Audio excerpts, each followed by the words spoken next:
Ադրբեջան ինչով է հետաքրքիր։ Շատ կարևոր է, որ փաստորեն ըստ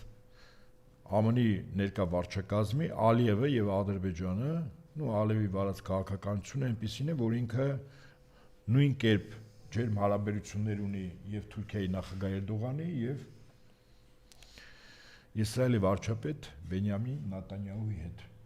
Ընդ որում այդ երկու պետությունները Թուրքիան եւ Իսրայելը առանձնապես ջերմ հարաբերություններ հիմա չունեն, որտեղ շարի լուրջ բախում կա, մասնապես մեկը Սիրիայում։ Եվ Ալիևը կարծես թե դիտվում է որպես կամուրջ այդ երկու պետությունների լարումները պարպելու եւ հարաբերությունները առավել սերտացնելու, որտեղ Ադրբեջանը եւ ռազմավարական դաշնակից է Թուրքիայի եւ ռազմավարական գործընկեր է Իսրայելի հետ։ Սա առաջին հերթին։ Երկրորդ, ինչով է հետաքրքիր Ադրբեջանը։ Ադրբեջանը մի երկիր է, որտեղ ունի լուրջ մոտիվացիա Իրանի Իսլամական Հանրապետությունը ներքին իրավիճակը կայունացնելու եւ այդ երկիրը մասնատելու։ Դա լուրջ մոտիվացիա կա։ Առավել եւս, որ ընդ որում ասեմ ձեզ, այդ հետաքրքիր է։ Ուրեմն Հայաստանին տրվում է մի քանի հատ անօթաչու թռչող սարք հետախուզական, իսկ Ադրբեջանը ԱՄՆ-ից գնում է 40 նորագույն 5-րդ սերնդի կործանիչ։ Տեսնում եք ինչ համամասնություն է։ 40 կործանիչ եւ մի քանի հետախուզական սարք։ Ես որպեսզի մեզ համար գնահատել լինի, թե ԱՄՆ-ի համար Հայաստանը ինչ է եւ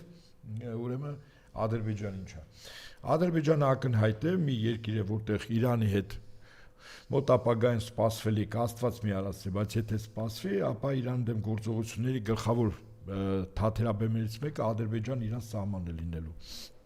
Երրորդ, Ադրբեջանը ինչով է հետաքրքիր ԱՄՆ-ին։ ԱՄՆ-ը եւ Բրիտանիան նախկինում եւ այժմ էլ իրենք ծովային տերություններ են։ Իրենց աշխարհակալությունը հիմնվում է ծովերի եւ օվկիանոսների վրա ունեցած իրենց իշխանությամբ։ Օրինակ Գրենլանդիան մենք գնահատում ենք ինչա Գրենլանդիան ԱՄՆ-ը ուզում միացնել իրեն։ Անդերքով, Գրենլանդիան մի տարածք է առաջին հերթին, որտեղ ռուսները նոր հյուսային ճանապարհ են, ինչպես ասում գցել, եւ այդ հյուսային ճանապարհը ԱՄՆ-ի համար ռազմական տեսանկյունից խիստ խոցել է, որտեղ ռուսական հրթիռները այդ ուղղությամբ լուրջ կարող են թիրախավորել Միացյալ Նահանգներին։ Ճանապարհ հեռավորությունը շատ կարճ է։ Հիմա Գրենլանդիան վերցում է նաև նրա համար, որպեսզի Գրենլանդիայում ԱՄՆ տեղադրի առավելագույն հակաօդային եւ հակահրթիռային պաշտպանության միջոցներ։ Մինչև իր երկիրը հասնելու Գրենլանդիայի ամերիկյան բազաները կասեցնեն ռուսական հրթիռային հարձակումը։ Այսինքն ծովային տերություն լինելով հանդերձ եւ օվկիանոսային, ԱՄՆ չի կարող հանդուրժել, որ ինքը օրինակ մի շատ կարևոր ծովում, որտեղ կան եւ նավթային գազային լուրջ պաշարներ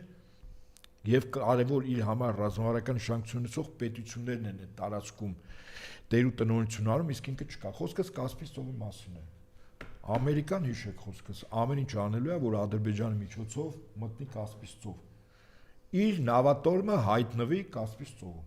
Այ Ադրբեջանն այդքանով հետաքրքիր է։ Հաջորդ հետաքրքրությունը, որտեղ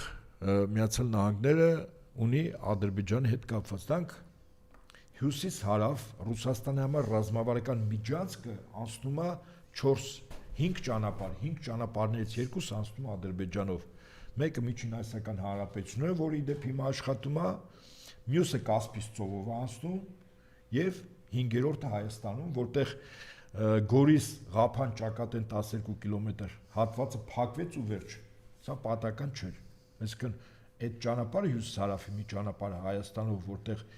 Ռուսաստանը, Վրաստան, Հայաստանով դուրս էր գալիս Իրանի վրա, հիմա փակվել է Ադրբեջանը վերահսկում, իդեպ 12 կիլոմետրի վրա։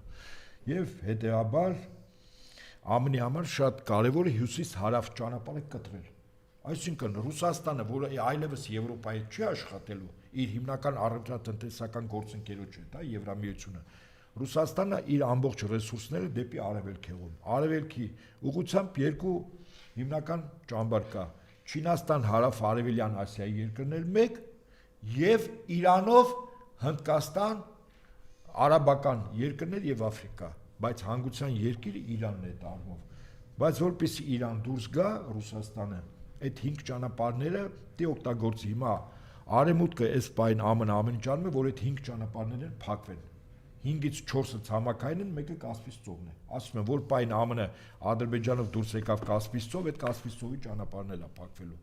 Եվ հետեաբար Ադրբեջանի արժեքը չափելի չի Հայաստանի արժեքի հետ։ Կրկնում եմ եւ համոզված ասել եմ, Հայաստանը մինչև 2018-2020 թվականը տարածաշրջանում շահերունեցող պետությունների համար ներկայացնում էր գործոն երկու իրողությամբ։ Իրողություն առաջին՝ Արցախ, իրողություն երկրորդ՝ բանակ։ Չկա Արցախը, չկա բանակը։ Հայաստանը այլևս գործոն չի։ Հայաստանը ունի հունք, հարստություն, դրանով հետաքրքրված է Արևմուտքը, դրանով հետաքրքրված է Միացյալ Նահանգները։ Հայաստանը ունի ատոմակայան, դրանով հետաքրքրված է Թուրքիան, ուզում է փակել։ Հայաստանը ունի քաղցր ջրի ռեսուրսներ, դրանով հետաքրքրված է աշխարհը։ Հայաստանը ունի սահման Իրանի հետ, դրանով հետաքրքրված է Իսրայելը, հետաքրքրված է Միացյալ Նահանգները, եւ առհասարակ Հայաստանը ունի ռազմավարական հրաշալի բարձր մակարդակի հարաբերություններ է ունեցել Ռուսաստանի Դաշնության հետ։ Հայաստանը ունի Ռուսաստանի բազաներ այստեղ, դրանով հետաքրքրված է հավաքական արևմուտքը, ով ուզում է այսօր խնդիր ունի ոչնչացնելու Ռուսաստանի Դաշնությունը, եւ նաեւ հավաքական արևմուտքը Իսրայելի հետ միասին, որ խնդիր ունեն այսօր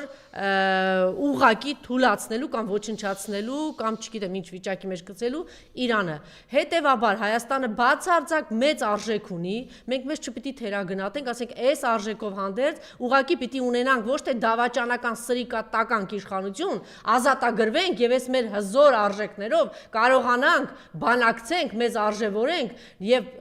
բերենք ճիշտ սեղանի շուրջ ճիշտ մարդիկ նստեն, բանակցեն եւ կարողանանք մեր դերը, մեր արժեքը բարձրացնելով մեր կայուն տեղը ունենանք։ Մենք չասենք, որ մենք ոչինչ չունենք, բա մենք չունենք պղնձա, մոլիբդեն, հարստություն, ուրանի մասին խոսում, որ ասում է հնարավոր է անգամ այդ պաշարներ ունենք, ատոմակայան ունենք, էլեկտրաէներգիա ենք տալիս, սահման ունենք, չունենք, որտեվ այսպիսի իշխանություն ունենք, բայց եթե այսպիսի իշխանություն չունենանք, մենք այսքան մեծ հարստություն ունենք, քաղցր ջուր ունենք։ Մերը չի դա, Անժելա, դուք արդեն, ես չեմ ասում Հայաստանը չունի ընդերք, մի վարքյան։ Հայրենակիցները իմանա, որ մենք ամեն ինչ ունենք, ուղղակի մենք ունենք դավաճանի։ Ես համակարծիք չեմ Անժելայի հետ։ Ես Անժելայի հետ համակարծիք չեմ, մենք չունենք, մենքը չկա։ Մենքը սուբյեկտներ։ Այդ մենք սուբյեկտը երկու գործոնով էր պայմանավորված, Արցախով ու բանակով։ Այո, որ դու Արցախ ու բանակ չունես, Արցախ ու բանակ չունենք, որտեղ ունենք այսպիսի իշխանություն, եթե ազատագրվենք, մենք այս մեր արժեքներով հանդերձ էլ կվերականգնենք։ Դա այլ հարց է։ Ես այս պայն եմ արձանագրում։ Արձանագրում ենք այդ փաստը։ Չէ, արձանագրում ենք նաև, որ մենք այդ ամեն ինչը դեռ ունենք, այսինքն մենք դեռ բանակցելու բան ունենք, մենք դեռ գնահատելու բան ունենք։ Մենք կայացեք նոր։ Կայացեք, այսինքն վռնդեք սրանց։ Վռնդենք։ Հա, վռնդենք։ Եթե վռնդենք այս ամեն ինչը ցանկություն է, իմը ասած փաստ է։ Ցանկություն չէ, իրողությունն է, մենք այդ պոնձա մոլիբդենը չունենք, այդ հարստությունը, բանկերը չունենք։ Ոչ, դա ձերը չի։ Չունենք, եթե մենք այս 7-ին Նիկոլը մնաց, այդ էլ չենք ունենա, ճիշտ է։ Ես նորից եմ կրկնում, մեն ինչ որ դուք ասում եք մերն է, ես ասում եմ մերը չի։ Մերն էր, երբ որ մերը կար, մեր կար։ Իսկ մերը երկու գործոնով կար։ Տարածաշրջանում Արցախ, իսկ Արցախը ոչ թե որ Արցախ էր, դրա համար մենք կայինք։